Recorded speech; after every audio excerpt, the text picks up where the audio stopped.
కరిమల కొండను దాటాలంట కోటొక భక్తుల అండని వంట నేను వాడేటి పాట అయ్యప్ప నీదాకా నన్ను నడిపించేనయ్యా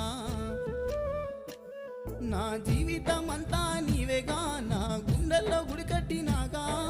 నిష్టగా నీ మాల వేసినా నీ బంగారు మెట్లను ఎక్కినా నీ పాటను నే మరవలేనయ్యా అయ్యప్ప నా ఊపిరి ఉన్నంత వరకు అమ్మని నువ్వు పోయొస్తనే పాదయాత్రకు